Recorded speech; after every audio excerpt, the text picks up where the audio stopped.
বিসমিল্লাহি ওয়াসসালাতু ওয়াসসালামু আলা রাসূলিল্লাহ বাদ। রাসূল সাল্লাল্লাহু আলাইহি সাল্লামের প্রিয় সাহাবীদের ঘটনা বর্ণনা করতে এবং শুনতে দুটোই ভালো লাগে।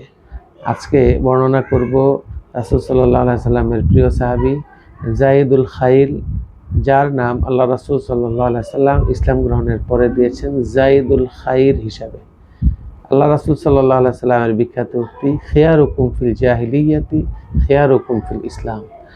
এই উক্তিটি অর্থাৎ তোমাদের মধ্যে জাহিলি যুগে যিনি উত্তম, ইসলামের যুগেও তিনি উত্তম হবেন। এই বিখ্যাত উক্তিটিও এই যায়েদুল খাইরকে নিয়ে আল্লাহ রাসূল সাল্লাল্লাহু আলাইহি সাল্লাম দিয়েছেন। তার ইসলাম গ্রহণের পূর্বে এবং ইসলাম গ্রহণের পরের দুটি জীবনী খুব মজাদার এবং খুবই সুন্দর। তো দুটি জীবনী আমি ইনশাআল্লাহ বর্ণনা করব। ইসলাম গ্রহণের পূর্বের জীবনী বিভিন্ন আরব দেশের সাহিত্যের বইয়ে পাওয়া যায়।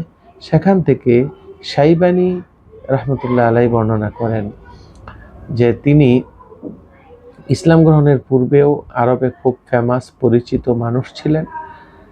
তার বর্ণনা এভাবে করেন যে একবার আমাদের এই এলাকায়, আরবের এলাকার মধ্যে চলছিল খুবই দুর্ভিক্ষ। সেই দুর্ভিক্ষের কারণে, বৃষ্টি না হওয়ার কারণে দুর্ভিক্ষ হচ্ছিল। সেই দুর্ভিক্ষের কারণে আমাদের যে পশুগুলি ছিল সেই পশুগুলি কোনো ধরনের খাবার পাচ্ছিল না, গাছের পাতাও পাচ্ছিল না। গাছের পাতা এবং খাবার না পাওয়ার কারণে পশুর ওলানগুলিও দুধ শূন্য হয়ে পড়েছিল। তা এক লোক তিনি বর্ণনা করছেন যে আমি তখন এই শাম থেকে, আমার গোত্র থেকে বের হয়ে আমি ইচ্ছা করলাম যে আমি এখানে আর থাকবই না। তখন পরিবার পরিজন নিয়ে সেখান থেকে আমি শাম দেশে চলে গেলাম। শাম দেশে যাওয়ার পর সেখানে আমার পরিবার পরিজনকে রেখে আমি বললাম যে তোমরা এখানে অবস্থান করো এবং আমি তোমাদের জন্য উত্তম রিজিকের ব্যবস্থা না করা পর্যন্ত তোমরা এখান থেকে যাবে না, এবং আমি আল্লাহর কসম করে ওয়াদা করে যাচ্ছি তোমাদের জন্য রিজিকের ব্যবস্থা করা ছাড়া আমি তোমাদের মাঝে ফেরত আসবো না। এই কথা বলে তিনি তার কিছু পানীয় এবং কিছু খাদ্য নিয়ে বের হয়ে গেলেন। বের হয়ে তিনি সারা দিন চললেন। সারা দিন চলার পর যখন একেবারেই দিন সায়ান্নে এসে বলল, অর্থাৎ সূর্য ডুবি ডুবি অবস্থা, তখন তিনি একটা তাঁবু দেখতে পেলেন। সেই তাঁবুর সামনে একটি সুন্দর ঘোড়া বাঁধা ছিল। তিনি তখন সেই ঘোড়াটিকে মনে করলেন যে এই আমার গনিমত, একেই আমার নিয়ে যেতে হবে। তখন তিনি যেই ঘোড়ার দড়ি খুলতে যাবেন, তখন তাঁবুর ভিতর থেকে আওয়াজ আসলো যে যেভাবে খুলেছ সেভাবেই রেখে দাও, এটাকে তুমি তোমার গনিমত মনে করো না, তাহলে বড় বিপদে পড়বে। তখন তিনি ভয় পেয়ে সেটাকে রেখে দিলেন। তারপরে সেখান থেকে আবার চলতে থাকলেন। চলতে চলতে চলতে চলতে 7 দিন 7 রাত তিনি চললেন। চলার পর তিনি দেখতে পেলেন এক জায়গায় গিয়ে বিশাল এক ওটের খোয়ার আছে। সেখানে অনেকগুলি ওট আছে, তার পাশে বিশাল এক তাঁবু। সেই তাঁবুর কাছে গিয়ে তিনি উঁকি মেরে দেখতে পেলেন যে তাঁবুর ভিতরে অনেক দামি আরেকটি ছোট তাঁবু আছে, যেখানে অনেক দামি দামি জিনিস সেখানে স্থাপন করা হয়েছে, অনেক দামি দামি জিনিস রেখেছেন। তার আর বুঝতে বাকি রইল না যে এই তাঁবুর মালিক যিনি, তিনি অনেক ধনী মানুষ। তখন তিনি সেখানেই একেবারে আলো আধারে অবস্থায় আছে, সূর্য ডুববে ডুববে ভাব এমন। তখন তিনি সেখানে তাঁবুর কাছে গিয়ে দেখলেন যে যেই দামি তাঁবুর ভিতরে এক বৃদ্ধ বসে আছে। সেই বৃদ্ধের কাছে তিনি এমনভাবে চলে গেলেন এবং এর ভিতরে চলে গিয়ে বৃদ্ধের পাশে অবস্থান নিলেন যেন তিনি টেরই না পায়। সেভাবে করে তিনি বসে অবস্থান নিলেন। তারপর যখন রাত্রি হলো, রাত্রি হওয়ার পর তিনি দেখলেন যে বিশাল এক ওটের পাল নিয়ে এক সুঠাম দেহের অধিকারী, খুব লম্বা এক লোক আগমন করলেন। তার পাশে আছে 2 জন খাদেম, যারা পায়ে হেঁটে চলছিল, এবং তার মধ্যে একটি সর্দার ওট ছিল, যে সেই ওটটি যদি চলতো পুরা পালটি তাদের সাথে চলতো, সে ওটটি যদি বসে পড়তো পুরা পালটি তাদের সাথে বসে যেত। অর্থাৎ সর্দার ওটকে সেই পাল সবাই ফলো করত। তিনি এই দৃশ্য দেখে তিনি এই বৃদ্ধ লোকের পিছনেই থেকে এই সব কিছু দেখতেছিলেন।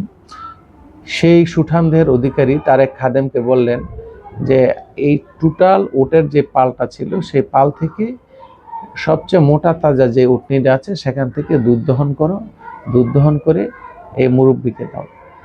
তখন সেই খাদেম সুন্দর এবং সুঠাম দেহের অধিকারী উটনি থেকে দুধ দহন করে পুরা এক পেয়ালা ভর্তি দুধ এই মুরব্বির কাছে দিলেন। মুরব্বির কাছে দিয়ে দেওয়ার পর মুরব্বি সেখান থেকে এক ডোক বা দুই ডোক খেলেন। খেয়ে যখন পাত্রটি রাখলেন তখন সেই লোকটি বলতেছেন যে আমি পুরা পাত্রেই সাবার করে দিলাম।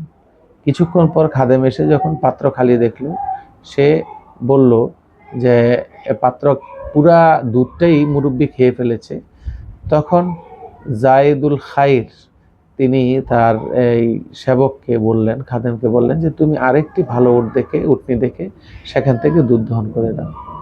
তখন সেখান থেকে দুধ দহন করে দেওয়ার পর সেখান থেকেও বৃদ্ধ এক ডোক দুধ পান করলো। দুধ পান করার পর যখন রাখলো তখন সেই লোকটি সেখান থেকে এক চুমুকে অর্ধ পেয়ালা পরিমাণ খেয়ে ফেললো। তখন সে চিন্তা করলো আমি যদি এবারও পুরা পেয়ালা খেয়ে ফেলি তাহলে তাদের কাছে আমি ধরা পড়ে যাব যে এটা মুরব্বি করছে না, এখানে হয়তো দ্বিতীয় আরেকজন কেউ আছে। তখন তিনি অর্ধেক পেয়ালা রেখে দিলেন। রেখে দেওয়ার পর যখন খাদেম এসে দেখলেন যে এখানে অর্ধ পেয়ালা আছে, তখন তিনি তার মনিবকে বললেন যে অর্ধ পেয়ালা আছে। তখন মনিব বলল যে তাহলে দুধটা নিয়ে আসো। এখন সেখান থেকে একটি সুন্দর দেখে বকরি জবাই করলেন। বকরি জবাই করে সেখানে খাদেমকে বললেন যে এটাকে ভুনাও, নিজ হাতে তিনি ভুনাও করলেন। ভুনা করে নিজ হাতে সেই বৃদ্ধ লোকটিকে খাইতে দিলেন। নিজে খাইয়ে সে তার দুই খাদেমকে নিয়ে খেতে বসে পড়লেন। খেয়ে দিয়ে একেবারে গভীর ঘুমে তারা নিমগ্ন হয়ে গেলেন। যখন তারা খুব গভীর ঘুমে নিমগ্ন, তখন সেই পলাতক লোকটি সেখানে সর্দার উটের মধ্যে চড়ে সে যখন দড়ি খুলে যখন এই উটের উপরে চললেন, তখন সাথে সাথে উটটি চলা শুরু করলো। তার সাথে শখানেক যে উট এই পালে ছিল সেগুলো চলতে শুরু করলো। সারা রাত চললেন। সারা রাত চলে যখন একেবারে সূর্য উঠে ভাব, তখন তিনি দেখলেন যে তার পিছনে কেউ আসছে কিনা। যখন দেখলেন যে না, কেউ আসতেছে না, তখন তিনি দিনের বেলাও সেই চলা অব্যাহত রাখলেন। দুপুর প্রায়, তখন পিছনের দিকে তাকিয়ে দেখলেন দূর থেকে কোনো পাখি অথবা ঈগলের মতো দেখা যাচ্ছে কেউ আসতেছে। যখন একটু সময় গেল তখন দেখলো সেই জায়েদুল খায়ের, অর্থাৎ যাকে তিনি সেখানে রেখে এসেছেন, সেই তার খোঁজে চলে এসেছেন। জায়েদুল খায়ের তাকে বলল যে তুমি উটনিগুলি দিয়ে দাও, তা না হলে তুমি এখান থেকে বেঁচে যেতে পারবে না। তখন সে তার সাথে তর্ক বিতর্কর পর যখন দেখলেন জায়েদুল খায়ের সে তীরন্দাজে অনেক পারদর্শী, তখন সে তার কাছে উটনিগুলি দিয়ে সেখানেই তিনি আত্মসমর্পণ করলেন। জায়েদুল খায়ের তাকে নিয়ে সেখান থেকে ফেরত আবার যেই মুরব্বি যেখানে ছিল সেই খোয়ারে চলে গেলেন। সেখানে যাওয়ার পথে জিজ্ঞেস করলে যে আমি তোমার সাথে কিরূপ আচরণ করতে পারি। তখন সেই লোকটি বলল যে আপনি তো আমার সাথে অনেক খারাপ আচরণই করবেন। তখন জায়েদুল খায়ের তাকে বলল যে তোমার কেন এই ধারণা হলো। তখন সেই লোকটি বলল যে আমি যেহেতু আপনার সাথে অত্যধিক খারাপ আচরণ করেছি, আপনার এতগুলি ওট চুরি করেছি, অতএব আপনি তো আমার সাথে খারাপ আচরণ ছাড়া ভালো আচরণই করবেন না। তখন সেই লোকটি তাকে বলল যে আপনি আমার সাথে খারাপ আচরণই করবেন। তখন সে বলল যে কিভাবে বুঝলে আমি তোমার সাথে খারাপ আচরণ করব, অথচ তুমি আমার পিতা মুহাল হিলের সঙ্গে একই পাত্রে খাবার খেয়েছ। এই কথা শুনে পিছনে সওয়ারি ব্যক্তিটা বলল যে আপনি কি জায়েদুল খায়ের? তখন সে বলল যে হ্যাঁ, আমি জায়েদুল খায়ের। তাহলে আপনি আমার সাথে আর খারাপ আচরণ করবেন না, এটা আমি বুঝে গিয়েছি। তখন সে তাকে সেই তাঁবুর কাছে নিয়ে বলল যে আল্লাহর কসম, এই ঘোড়াগুলি যদি আমার হতো, তাহলে এই উটগুলি যদি আমার হতো, তাহলে একটি উটও তোমার কাছ থেকে আমি ফেরত রাখতাম না। এটা হলো আমার বোনের আমানত। তুমি আমার এখানে কিছুদিন অপেক্ষা করো, আমি অল্প কিছুদিনের মধ্যেই যদি কোথাও কিছু গনিমতের মাল পাই তাহলে সেগুলো তোমাকে আমি দিয়ে দিব। এই কথা বলে তিনি সেখানে অবস্থান করতে লাগলেন এবং 3 দিনের মধ্যেই 3 দিন পের হতে না হতেই তিনি নুমায়ের গোত্রের প্রতি অভিযান পরিচালনা করলেন। সেখান থেকে 100-র মতো উট পালেন এবং পুরাটি তিনি গনিমত হিসাবে ওই লোকটিকে দিয়ে দিলেন। এই ছিল ইসলামের পূর্বের ঘটনা। ইসলাম পরবর্তী ঘটনা, তিনি যখন রাসূল সাল্লাল্লাহু আলাইহি সাল্লামের আগমনের কথা শুনতে পেলেন যে সত্য নবী মদিনায় এসেছেন, তখন তিনি তার গোত্রের লোকদেরকে বললেন যে যেহেতু সত্য নবী মদিনাতে এসে গেছেন, আমরা এই নবীর অনেক প্রত্যাশায় ছিলাম যে আল্লাহ সুবহানাহু ওয়া তাআলা আমাদেরকে দেব-দেবীর পূজা বাদ দিয়ে সত্য নবী আমাদেরকে এক আল্লাহর দিকে আহ্বান করবেন এবং আসার সাথে সাথেই আমরা তার অনুসারী হব, সেই চিন্তা করে যেহেতু ছিলাম, এখন তোমরা সবাই আমার সাথে চলো, আমরা গিয়ে সেই নবীর সাথে দেখা করব এবং দেখা করে তার হাতে গিয়ে আমরা বায়াত গ্রহণ করব, ইসলাম কবুল করব। এই কথা বলে জাইদুল খাইল যখন তার গোত্রের লোকজনকে নিয়ে রওনা হলেন, তা রওনা হয়ে তিনি আস্তে আস্তে মদিনার দিকে চলে গেলেন এবং মদিনার কাছেই যখন গিয়ে দেখলেন যে মসজিদে নববীতে, মদিনাতে গিয়েই যখন দেখলেন মসজিদে নববীতে আল্লাহ রাসূল সাল্লাল্লাহু আলাইহি সাল্লাম বসা এবং তার সামনে অনেকগুলি সাহাবী বসে আছেন, তিনি তাদেরকে উপদেশ দিচ্ছেন এবং সাহাবীরা একেবারে ধৈর্য সহকারে এমনভাবে শ্রবণ করছেন যে এই কথাই মনে হচ্ছে তাদের শেষ কথা, এই কথাই তাদের সর্বশেষ উপদেশ, সেভাবে শুনতেছিলেন, অনেক আগ্রহ নিয়ে শুনতেছিলেন। তখন জায়েদুল খাইল তার যেই উটনিতে বাহন হিসাবে নিয়েছিলেন সেই উটটাকে মসজিদে নববীর সামনে বেঁধে তিনি মসজিদে প্রবেশ করলেন। মসজিদে প্রবেশ করে আল্লাহ রাসূল সাল্লাল্লাহু আলাইহি সাল্লামের যেই কথাগুলি বলতেছিলেন সেগুলি তিনি মনোযোগ সহকারে শুনলেন। আল্লাহ রাসূল সাল্লাল্লাহু আলাইহি সাল্লাম যখন তার বক্তব্য শেষ করলেন, তখন জায়েদুল খাইল তার উঠে দাঁড়ালেন। উঠে দাঁড়িয়ে বললেন যে ইয়া রাসূলুল্লাহ, আমি ঘোষণা দিচ্ছি যে আপনি আল্লাহ ছাড়া কোনো ইলাহ নাই, আপনি মুহাম্মদ সাল্লাল্লাহু আলাইহি সাল্লাম আল্লাহর প্রেরিত বান্দা এবং রাসূল। এই কথা শোনার সাথে সাথে আল্লাহ রাসূল সাল্লাল্লাহু আলাইহি সাল্লাম বললেন যে তোমার নাম কি? তখন তিনি বলল যে আমার নাম জায়েদুল খাইল। তখন আল্লাহ রাসূল সাল্লাল্লাহু আলাইহি সাল্লাম বলল যে আজ থেকে তুমি জায়েদুল খাইল অর্থাৎ ঘোড়াওয়ালা, জায়েদুল খাইল বলা হয় ঘোড়াওয়ালাকে, তুমি জায়েদুল খাইল না, তুমি আজ থেকে জায়েদুল খাইল অর্থাৎ সমস্ত কল্যাণের মালিক হলা তুমি, আল্লাহ সুবহানাহু ওয়া তাআলা তোমাকে কবুল করেছেন। তখন তিনি বললেন যে আমার সাথে আমার গোত্রের অনেকগুলি লোক এসেছে, তারাও ইসলাম ধর্ম গ্রহণ করবে। তখন আল্লাহ রাসূল সাল্লাল্লাহু আলাইহি সাল্লাম সবার জন্য দোয়া করলেন এবং সবাই ইসলাম ধর্ম গ্রহণ করলেন। তখন আল্লাহ রাসূল সাল্লাল্লাহু আলাইহি সাল্লাম এই জায়েদুল খাইলকে তার বক্তব্য শেষ করে তাকে নিয়ে বললেন যে চলো আমরা বাসায় যাই। রাসূল সাল্লাল্লাহু আলাইহি সাল্লাম এই জায়েদুল খাইরকে নিয়ে রাসূল সাল্লাল্লাহু আলাইহি সাল্লামের ঘরে দিকে রওনা হলেন। তখনও ওমর রাদিয়াল্লাহু তাআলা আনহু রাসূল সাল্লাল্লাহু আলাইহি সাল্লামের ঘরে বসা ছিল। আল্লাহ রাসূল সাল্লাল্লাহু আলাইহি সাল্লাম জায়েদুল খাইরকে তার ঘরে নিয়ে রাসূল সাল্লাল্লাহু আলাইহি সাল্লামের ঘরে একটি এরকম হেলান দিয়ে বসার একটি চেয়ারের মতো ছিল, একটিই ছিল।